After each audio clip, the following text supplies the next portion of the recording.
Hello friends and welcome in my YouTube channel the unique creator. So दोस्तों, आज की इस वीडियो में हम बात करेंगे कि आखिर ट्रांसमिशन लाइंस में एल्यूमिनियम का ही यूज़ क्यों किया जाता है। यानी कि जो बिजली ट्रांसफर की जाती है ओवरहेड ट्रांसमिशन लाइन से, उसमें एल्यूमिनियम वायर का ही यूज़ क्यों किया जाता है। सो चलिए दोस्तों, वीडियो को शुरू करते हैं।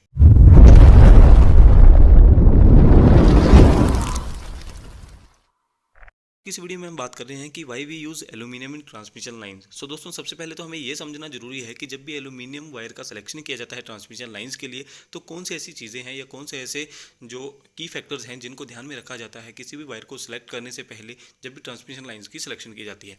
तो दोस्तों, यानी कि बात करेंगे हम रिक्वायरमेंट्स की। तो दोस्तों, जो रिक्वायरमेंट्स होती हैं वो है कि हाई इलेक्ट्रिकल कंडक्टिविटी, यानी कि जब भी आप किसी मटेरियल को सिलेक्ट कर रहे हो तो उसकी जो कंडक्टिविटी है, जो इलेक्ट्रिकल कंडक्टिविटी है, वो हाई होनी चाहिए। यानी कि वो कम से कम मटेरियल को हम यूज़ करके जो ज़्यादा से ज़्यादा इलेक्ट्रिसिटी को ट्रांसफ़र कर सकें, ऐसा किसी भी मटेरियल में जो है वो प्रॉपर्टी होनी चाहिए। दूसरी चीज़ दोस्तों, हाई टेंसाइल स्ट्रेंथ, यानी कि जो उसकी मजबूती है, जो उसकी क्षमता है, जो उसकी स्ट्रेंथ है, वो भी हाई होनी चाहिए, ताकि जब भी कभी थोड़ा सा या आंधी तूफान आए तो दोस्तों मैकेनिकल स्ट्रेस जो है, जिससे मैकेनिकल स्ट्रेस पड़ेगा वायर पे, तो वो ऐसा नहीं होना चाहिए मटेरियल कि वो थोड़ा सा ही मटेरियल स्ट्रेस पड़ने पे वो ब्रेक हो जाए, वो टूट जाए। तो उसके हाई टेंसाइल स्ट्रेंथ होनी चाहिए। और थर्ड दोस्तों, जो कि बहुत मेजर फैक्टर है, कि उसकी जो कॉस्ट है, यानी कि ओवरऑल जो कॉस्ट है वो भी कम होनी चाहिए, यानी कि जो मटेरियल है हमारा वो सस्ता होना चाहिए। सो दोस्तों, अगर इन सभी चीज़ों को ध्यान में रखा जाए तो दोस्तों सबसे पहले जो टॉप लिस्ट में मटेरियल आता है वो है कॉपर, यानी कि तांबा। अब दोस्तों, कॉपर है वो एक ऐसा मटेरियल है जिसकी कंडक्टिविटी भी सबसे हाई होती है और टेंसाइल स्ट्रेंथ भी सबसे हाई होती है।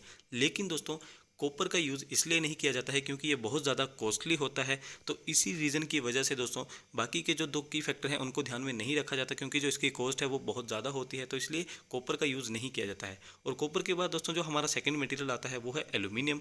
यानी कि इन्हीं की दोस्तों जो प्रॉपर्टीज़ हैं वो इससे सेकंड नंबर पे आती हैं, फर्स्ट नंबर पे आता है कॉपर। लेकिन दोस्तों, जो एल्यूमिनियम की कंडक्टिविटी है, यानी कि जो एल्यूमिनियम की जो विद्युत चालकता है, जो करंट करने की कैपेसिटी है, वो 60% कम है कॉपर से। तो इसीलिए दोस्तों, यानी कि अगर हम कह सकते हैं कि जो एल्यूमिनियम की विद्युत चालकता कम होती है, तो अब सिंपल सी बात है दोस्तों, यहाँ पे आप एक बहुत ध्यान दीजिएगा कि एल्यूमिनियम की अगर कंडक्टिविटी कम है, यानी कि एल्यूमिनियम की जो इलेक्ट्रिसिटी को कैरी करने की जो कैपेसिटी है वो 60% है सिर्फ कॉपर से। तो इसका मतलब अगर हमें सेम क्वांटिटी ऑफ करंट को ट्रांसफ़र करना है, अगर हम बात करें कॉपर की और एल्यूमिनियम की, तो हमें एल्यूमिनियम कंडक्टर का ज़्यादा यूज़ करना पड़ेगा। यानी कि जो एल्यूमिनियम हमें रिक्वायर्ड होगा वो ज़्यादा होगा कॉपर से। तो इसलिए दोस्तों, अगर एल्यूमिनियम की हम ज़्यादा क्वांटिटी को यूज़ करते हैं, तो यानी कि जो हमारी ट्रांसमिशन लाइंस का जो टेंसाइल स्ट्रेंथ है, अगर मान लीजिए हमने फ्रॉम दिल्ली टू चंडीगढ़ में इलेक्ट्रिसिटी को ट्रांसफ़र करना है और अगर हम एल्यूमिनियम कंडक्टर का यूज़ कर रहे हैं, तो एल्यूमिनियम हमें ज़्यादा यूज़ करना पड़ेगा।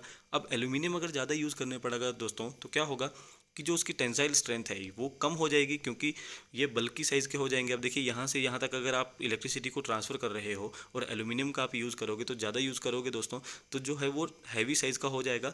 और जिससे क्या होगा, जो उसकी टेंसाइल स्ट्रेंथ है वो वीक हो जाएगी, यानी कि थोड़ा बहुत अगर आंधी तूफान आएगा तो वो टूट सकती हैं वायर्स।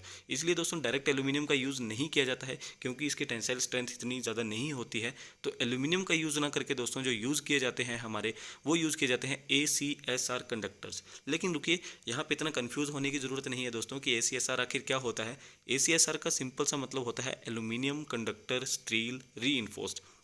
अब ये ACSR क्या होते हैं दोस्तों, देखिए, आपने जो हम एल्यूमिनियम कंडक्टर को जो यूज़ कर रहे हैं दोस्तों, क्योंकि उसकी जो टेंसाइल स्ट्रेंथ है वो कम होती है, इसलिए एल्यूमिनियम वायर का यूज़ किया जाता है। और एल्यूमिनियम वायर के यूज़ करने के साथ साथ दोस्तों, जो उसके इनर साइड में जो आप ये देख रहे हैं दोस्तों, ये यूज़ की जाती है गैल्वेनाइज स्टील।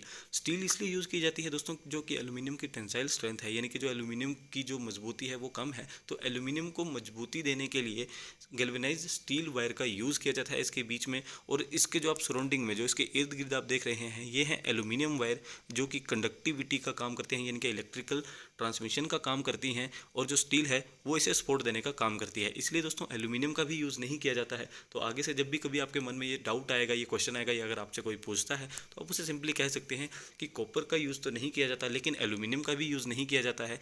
एल्यूमिनियम की जगह पे ACSR कंडक्टर का यूज़ किया जाता है, जिसका मतलब होता है एल्यूमिनियम कंडक्टर स्टील रीइंफोर्स्ड। सो उम्मीद करता हूँ दोस्तों कि आज की आपको वीडियो नॉलेजेबल लगी होगी। वीडियो पसंद आई हो तो प्लीज़ यार वीडियो को लाइक कर दीजिएगा, दोस्तों के साथ शेयर कर दीजिएगा, और अगर चैनल पे नए हो तो चैनल को सब्सक्राइब कर दे। Thank you so much guys, keep supporting unique creator.